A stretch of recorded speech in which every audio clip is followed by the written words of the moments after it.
Just a quick one before we dive in. I've just opened up 2 brand new ways to work with me. If you're an established beauty professional who's ready to increase your revenue, either in your clinic or by moving into the online mentoring and educational space, you can join me for a 2-month container where we build and validate your first online offer or your next big move. Or if you're ready to go all in, there is a 7-month private mentorship where we build, launch and scale your new revenue stream together. If you're not sure which one's right for you, I'm offering a handful of free business clarity calls, quick and powerful to map out your fastest path and to see which container fits best. Just DM me the word revenue on Instagram or check the link in the show notes and email me. Let's get into the episode.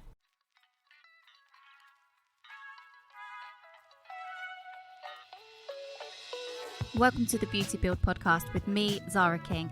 As a coach for beauty pros, it is my mission to help you earn more, work less, and create an unstoppable mindset. This is the show where we explore all of that. So whether you're a seasoned pro or just starting your beauty business, this podcast is for you. So sit back, relax, and join us on the journey. And for more, get yourself inside my private community, The Beauty Build on Facebook. Hello everyone and welcome back to another episode. Today I really want to talk to you about maximising your time so that you can earn more money as a beauty professional, because it was something that was super important to me in my business and I probably learnt it a little bit too late, shall we say, and I just think that most people could probably do with learning all about this type of thing, or at least thinking about this type of thing a little bit earlier on, to be honest. So if you don't know who I am, by the way, go back and listen to the first episode. My name is Zara King and I am a beauty business coach after seeing 12 years in the industry myself. I started out mobile and then I went into salon and then I went home-based as well. And I was all on my own, never had a team, and basically ended up earning 4-figure weeks from home in part-time hours around my children's school hours. So this kind of thing is like hot topic for me. I really want to see more women in the industry doing more with their time and earning more with their time and just having a little bit more flexibility and freedom and, you know, just all of this good stuff. So time management is super important, isn't it? And it's not that you can actually manage time because you're only going to have a set amount of hours in a day or in a week or in a month that you can see your clients and earn money. So I think the important thing to look at is actually how you personally are maximising your time whilst you're with your clients, whilst you're not with your clients, and, you know, how you really manage yourself as a business owner. So I think the first things first, really, you've got to understand that the value of time is absolutely huge. You know, I feel like as a whole concept, time is one of those things. We just don't get it back. We can't trade it in. We can't, can't gamble this. We're not going to get it back, and we know we're not. So even though we know that, it's kind of one of the things that we always take for granted. And that concept to me is just like super ingrained in my brain. And I feel like even if you're not a business owner, even if you're not a mum, your time is just super valuable. Anybody's time is just super valuable. And it's an asset that you need to really understand as being of high value, right? Because you're going to be exchanging your time for money in your business. And there is a huge kind of direct correlation, shall we say, between your time management and the way you manage yourself and increasing your earnings. So the stats that we do know that are out there currently are things like the 80-20 rule, right? Meaning that your results are going to come from the 20% of your activity. So that actually means that 80% of the things that you do with your time is not the most productive stuff. Okay, now remember, and I've always said, I wish, and I basically made a goal. I was like, right, what I really want to do is shift that percentage just a little bit each month or each week and make sure that I've spent more than 20% of my activity, of my time, doing things that are productive, that are going to increase either my happiness, my income, or whatever else, right? So maybe think about that. That's definitely true, okay? It's so true with all sorts of things that we do. 20% is probably the most time, the most that goes into the results that you see in this world. So have a real think about that and try to be the exception to that rule. Try to be the person that does spend their time more wisely and increases that percentage for yourself. I really think it's a good idea to remember that, write it down, have it in front of you, pop it up on a post-it wherever you get ready in the morning and things like that, because it's just so crucial, isn't it? We don't get our time back, and it's so key to spend it wisely. And the other thing is, on the flip side of that, you're going to need to identify the time-wasting activities that you do, okay? Because there's going to be a hell of a lot of them. And I think let's think about the common time-wasting activities that beauty professionals can often get involved in. I think things like excessive social media scrolling, that's one thing that comes straight to my mind. Probably over cleaning or organising your workspace is another one. And because I just remember I used to stand in my beauty room in each corner of the room and look at it from every different angle and be like, right, I like the way this looks. I like the way that looks. And I think I'm going to change it up today. And then I'd change it and it'd take me ages. And then I'd look at it from the next corner and think, oh, actually, you know what? I'm going to change it again. And I think maybe you're like me. Maybe you're not like me, but there will be things like that you are probably engaging in that are just taking up your time, and you don't need to be doing that. Other things as well, like spending too much time looking at products. I know I did that because we absolutely love our products. Admin and emails, or, texting with clients and changing up your marketing even. I remember I used to get shiny object syndrome a hell of a lot as well. But I remember a client of mine who was in my one-to-one program, and she must have changed her Facebook cover photo about 10 times. And I was like, do we really need to be doing this all the time? Do we? No.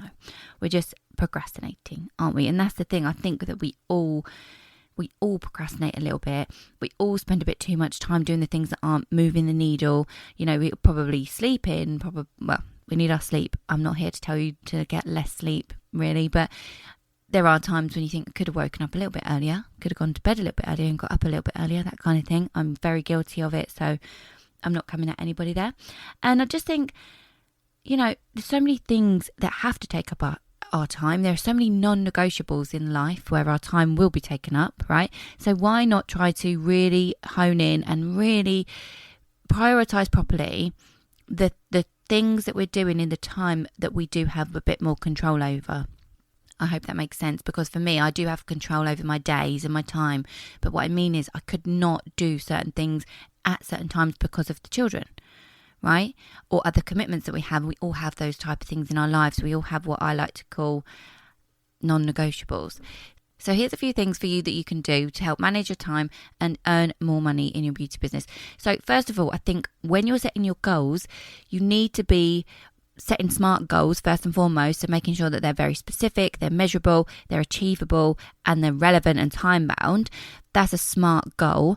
And then you need to be prioritizing, and what I would do is I would see the goal as a project and break the project down into tasks, so that then you can prioritize the tasks and you can allocate time for them accordingly. So, if that means that you want to block out some time outside of your client facing hours to get this work done for this project, and you're going to do that, every week, once a week, twice a week, or maybe it's a daily task, then you'll be time blocking that and it'll be prioritized. It also might mean that you take time out of your client-facing hours to do it, right? To work on your business. Now, many people get this wrong and they're like, I can't do that. I'm seeing clients. I work 27 hours a week or 35, 40 hours a week seeing clients, and how could I possibly take that time out? You can. And if it means growing your business, and if it means that you don't have any other time to do this task, to get you to that level, to get you to that goal, why wouldn't you do it, right? It needs to come out of that. And also, when people do this, I spoke about it in the Beauty Build group on Facebook the other day, is they will forget that they can potentially be being paid for that time by remembering that the client-facing hours are X amount. So their hourly rate has to kind of shift and go up, and their prices have to change because they're no longer seeing as many clients, but they still want to earn the same amount of money. So you can make sure that this is all put into your pricing strategy as well. And that would be my best advice, to make sure that when you're doing it, when I did that in my business, doing the work, right, felt so much better, because I was like, I know that I'm actually covered for this within my pricing. So I know when I'm seeing clients, it's making up for it. I hope that kind of makes sense. What you really want to do is have tasks that you prioritize in order of importance and urgency.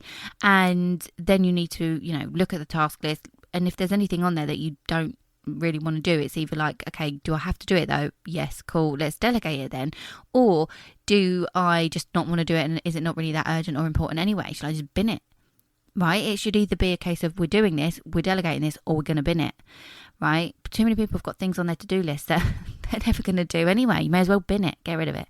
And, I also wouldn't keep a to-do list if you're really working on effective time management, if you're really working on being effective with your time to earn more money and to leverage everything, because to-do lists they don't get done. They don't get done, and for some reason we just write things down to tick them off rather than actually, seeing it as a plan and a schedule. So what I would do is just that. I would schedule. I would color code. I would time block. And what I like to do is time block. If you've listened to this podcast for a while, you might know this, that I time block for each aspect of life. So I've got things on there that are like home things and, kid things, home things, wife hat, basically. Mum hat, wife hat goes in a certain colour. And then my social stuff goes in a certain colour. My work stuff goes in a certain colour. And so does my self-care. And it's really important, because what you'll do is, if you have a schedule where you can see the whole week, which is my favourite type. If you have a page a day diary, that's fine. But I find that being able to see things spread over the week actually shows me in my colour blocks where I'm spending most time. And that is my favourite way of doing it. So that's another little tip for you there for streamlining basically and looking at your schedule properly so that you can really prioritise the needle moving stuff. And that kind of leads into like streamlining your work processes, right? So if you're going to be streamlining your schedule, you want to be streamlining the work processes that you have to save time. So when that comes to setting up the beauty space, when it comes to seeing clients, it might be that you do things the night before. It might be that you have your products out in order to use, right? They're not just sort of like over the other side of the room. They're like out in order. We want to be able to be really regimented with our time.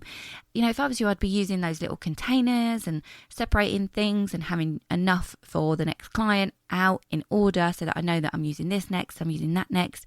I used to do that in the beauty room, and things did actually just speed up that little bit more than me having to go, I need to quickly rummage in the trolley for that, or I need to quickly go in my drawers for that, or get up and get to a shelf for that. I just think that's so important. So use those kind of things when you're with clients. And the other thing is to streamline your work processes, to actually tell clients how to arrive and how to depart. I don't know why this makes me laugh, but I just think that when you're having these conversations with people, it can be awkward, but you have to set that expectation as to this is how it is when you arrive, this is how it is when you leave.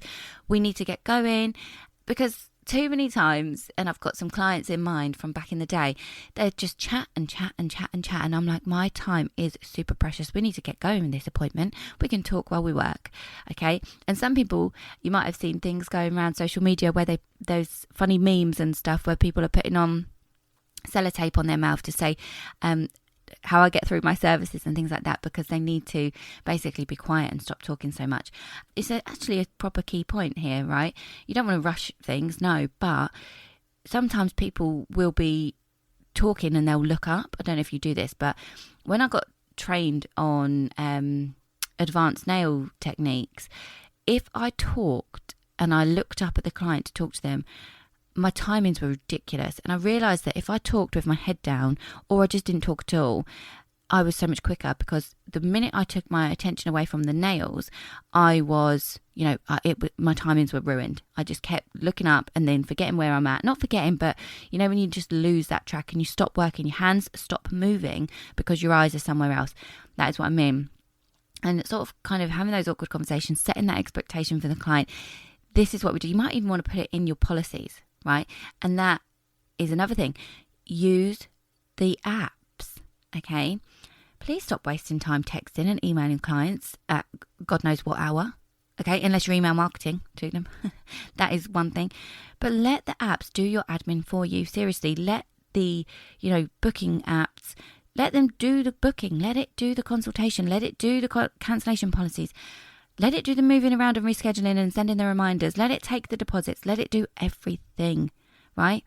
Use those as well. Use the apps. Use the online booking systems to pull off your reports as well, because anyone that still uses a paper diary, please use an online system too. I know what it's like, and I know that because I'm such a stationary freak, I know what it's like to really want to hold on to your diary, and it's just satisfying, isn't it? Writing people's names in, moving things around, getting your rubber out, changing things. I know what it's like to have a really, handheld paper diary, but you need to free up your time. You need to be efficient with everything that you're doing in your business to earn more money.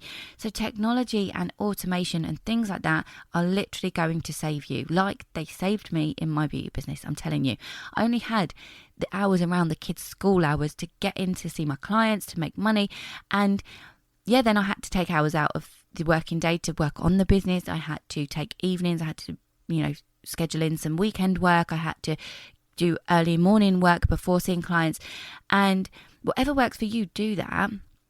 But please make use of things that will help you, because why wouldn't you in this day and age, And I do understand that, it's satisfaction. It's having that control over your paper diary, and it's the satisfaction of actually holding it and writing in it. If you have to do that as well, I would rather that you did that. And I don't even think it would be wasting time. I think it would be like, right, this is for peace of mind, but the booking system can help you out in so many other time-saving ways. It would still be a benefit. That is what I think. The other thing you can do is delegate and outsource. And I spoke about this when I talked about scheduling your time, right? You should be time blocking everything. Everything should go on the schedule. And if it's not on the schedule, it needs to be put in the bin, right? It needs to be put in the bin, or it needs to go to someone else. It needs to be delegated or outsourced, if you like. So it's so important to know what tasks you think you should delegate. If you think that you are not very good at something and somebody else could do it better than you, that is something to delegate. If you think there's stuff that you just don't enjoy doing or you don't have time to do, that stuff can be delegated. It's always good to think about delegating things to people that can do it quicker than you or better than you, really, because then what it does is it frees up your time for the higher value activities. A, that you enjoy. B, that you can do to a high standard. C, that are going to earn you more money. So think about that. Think about the things that you can spend your time on that will earn you more money. And think about your hourly rate, right? And think about it as like, well, I'm doing this for an hour or two, and this is what my hourly rate is worth. Where would it be better spent? Where would I be better put? And I just feel like when you do that, when you identify the tasks that can be outsourced or, given to other people, it's like this liberating experience where you're like, oh, actually, this is really worth it. And the people that you take on, that you pay to do things for you, they become an asset to you in your business because they're actually making you more money. Don't see it as a scarcity thing where it's like, well, I need to be earning X amount until I do that, because you need the help before you really need the help. You need the help before the stress gets too much. That's when you really need the help. So have a think about whether or not you want to start getting a cleaner in the house, whether or not you need, it could even be childcare, because so many people that I help, so many women in the beauty industry that I help are saying to me, Zara, I need childcare because I can't see this many clients. And there's always ways around that. You can always look at maybe earning more money because you can up your prices and you can change things in the business to portray that value to the client, and you can earn more money in less hours. That's one way. But if you do want to see clients more, then you can get childcare. And people do think, and they get worried that they're going to be paying out for all of this childcare and not making money back. Well, that is the wrong mindset to have. And the power is in changing your mindset around having people, hiring people, whether it's to do the actual marketing, social media or email marketing, or, a certain section of your business, advertising, or your website, or there's so many different things that people can do for you. Or whether it is in the home, whether it is that you want to get, HelloFresh meals because you don't have time to cook every single day of the week, right? Maybe it is that you do that two days a week. Maybe it's a cleaner, maybe it's childcare, whatever it is around the home. There's personal and there's business, and doing this kind of audit of where your time is being spent and how much your time is worth, and auditing, what it looks like and whether or not everything's running smoothly will tell you, actually, yeah, maybe I do need to do this. Maybe I do need to spend a little bit of money to make some more money and to have more time being spent efficiently on my business. It's funny, when I do these podcast episodes on my own, I actually imagine that I'm sitting in front of like you and I'm looking into your eyes and I'm telling you all these things, and I'm thinking, my mind just goes and goes and goes, and it's incredible actually. And that's another thing, right? On the topic of finding people, I've just thought about this. When you want to find people to do certain things for you, whether it's in the business or at home, I find starting small really helps. So it could be that you look at like your closest circle. Do you know anyone that does X, Y, and Z? Or is there a friend of yours that you could pay to do something, right, in the home? That is normally a good place to start. And then I would say if there's something that you want to get done, that you don't want to be connected to the person with, or you don't want to know them, you want to separate personal and business, then the best places to do are literally go on your social media and ask, is there anyone that does this? Is there anyone that does this? I'm looking for somebody that does this. Could you get in touch? Literally ask. And then there are places like Fiverr.com, and you can Google it, and there's loads of other places that will come up with people that are reliable, people that are professional, and they'll be great for outsourcing things for your different bits and bobs in your business and personal life. So that just led me on nicely to that. And if you can do all of this, if you can really carve out your time properly, if you can really schedule everything and throw away the to-do list and get things time blocked and see where you're spending your time, really hone in on it and focus on making that 20% a little bit better every single day, then you are continually going to be learning. You're going to be continually growing in a professional kind of development area. You are going to be growing yourself as a person. And that's my favorite thing, because your business is only going to grow as much as you grow as a person. And the better that you get at prioritizing, and the better that you get at dealing with your time and where you put yourself, the better you're going to get at making decisions in the future for your business. And the better you're going to get at earning more money and saying yes to more opportunities and telling the universe what you want, right? Because you're going to be being that energy. You're going to be being the efficient money-making energy that you need to be being to receive that from the world, okay? So it's so important to keep doing this kind of thing and keep thinking, how can I better myself tomorrow? How can I keep learning? How can I grow in, my professional business? How can I keep developing? How can I be saving time and increasing my earnings? Because I don't know about you, but I don't want to work every single hour under the sun and feel like I don't see my friends and family. I don't want to, and also I don't want to feel like I'm working every hour under the sun and not earning bloody greatly for it. Why should anyone be feeling like they have to work just to pay their bills, or just to cover their business costs and maybe pay themselves minimum wage? No, thank you. You deserve a bit more, right? Because why? Because you're a business owner. You deal with all of the stress of running a business, which is just bonkers. Let's just be honest. So if you're dealing with all of that, you deserve a bit more. You deserve to be earning more than minimum wage, because otherwise you could just go and get another job that would pay you minimum wage or just a little bit over, and you wouldn't have to worry about the social media and the stress and the stock and the finances and the books and everything else that comes along with, customer service and all the rest of it, the marketing, everything. And actually, that is another thing that ties in really nicely with this episode about time and managing your own personal time, because let's just think about this for a second, right? You do need to stay up to date. You do need to stay up to date with industry trends, all the techniques, the technologies, the things, everything going on around us in the industry. You do need to put in that time for personal development. You do need to do the things that they don't have like an immediate outcome.